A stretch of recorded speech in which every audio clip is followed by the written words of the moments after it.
स्वागत है आपका मेरे इस चैनल एडवोकेट एकेडमी में।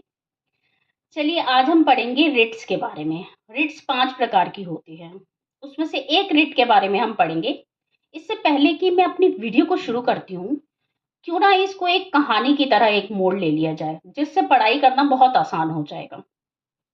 तो आज मैं आपको एक स्टोरी सुनाती हूँ। इस स्टोरी के जरिए हम उस रिट को देखेंगे कि वो रिट किस तरीके से फाइल की जाएगी। एक आदमी था। उस आदमी ने गवर्नमेंट जॉब के लिए एग्जामिनेशन क्लियर किया। एग्जामिनेशन में वो क्लियर हो गया, पास हो गया। अब उसने जिस जॉब के लिए एग्जाम दिया था, उस डिपार्टमेंट ने उसको अपॉइंटमेंट लेटर इशू ही नहीं किया। वो बड़ा परेशान हो गया, भाई मैं क्या करूं। तो तब उसके पास एक लीगल राइट था। वो लीगल राइट था कि वो एक रिट फाइल करे और रिट के थ्रू अपने उस राइट को ले ले। That person can file a petition in the court. उसने क्या किया, कोर्ट में पिटिशन फाइल की। अब अगर उसे हाई कोर्ट जाना था तो उसे जाना था 226 आर्टिकल 226 के तहत, ताकि वो अपने रिट को फाइल करा सके। लेकिन अगर उसको सुप्रीम कोर्ट डायरेक्टली जाना था तो वो आर्टिकल 226 के तहत नहीं, वो आर्टिकल 32 के तहत जाएगा और अपनी रिट को फाइल करेगा। उस रिट का नाम मैं अभी आपको बताऊंगी। पहले मैं आपको पूरा इसके बारे में समझाती हूँ, ये रिट है क्या। तो ये रिट वो है कि जब कोई सुपीरियर कोर्ट कमांड सुपीर ऑर्डर और command issued by a superior court to an inferior court, tribunal, board, corporation और एडमिनिस्ट्रेटिव अथॉरिटी।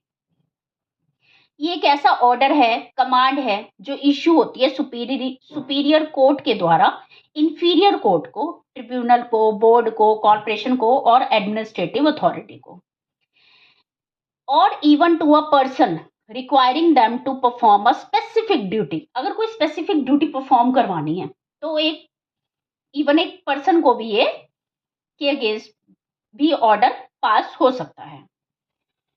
तो कब इस रिट को फाइल किया जाता है, अब मैं रिट आपको बता देती हूँ वरना आप बहुत कंफ्यूज हो जाएंगे। इस रिट का नाम है मैंडेमस। इस रिट का नाम है मैंडेमस। अब हम समझते हैं कब ये मैंडेमस फाइल हो सकती है। Number 1, a public officer or authority fails to perform a duty required by law।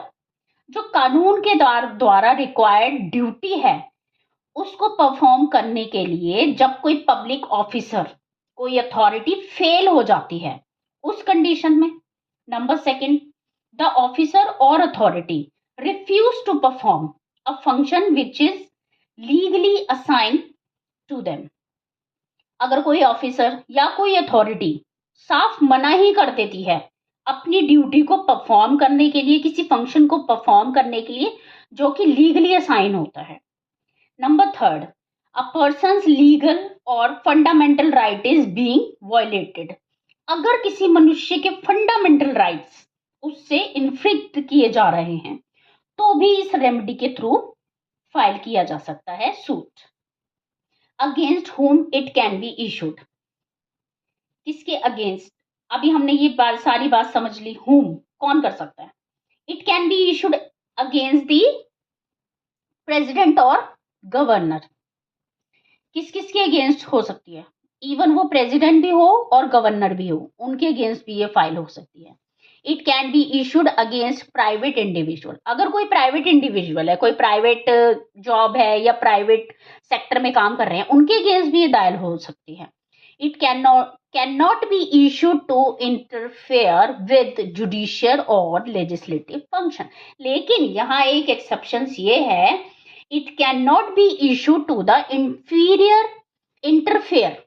it cannot be issued to interfere with judicial और legislative function। अगर जजेस के कोई फंक्शन है, जुडिशरी और लेजिस्लेटिव फंक्शंस है, उसके अगेंस्ट ये फाइल नहीं हो सकती।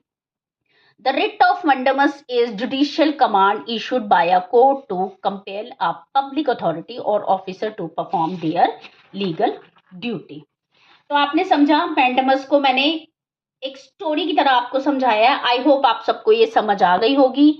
अगर आपको मेरी वीडियो पसंद आती है तो प्लीज़ मुझे लाइक, शेयर और सब्सक्राइब कीजिएगा, क्योंकि आपका एक भी लाइक मुझे मोटिवेट करता है कि मैं आगे और भी वीडियोज़ बनाऊँ, जो कि लॉ से रिलेटेड हों। Thank you. Bye bye.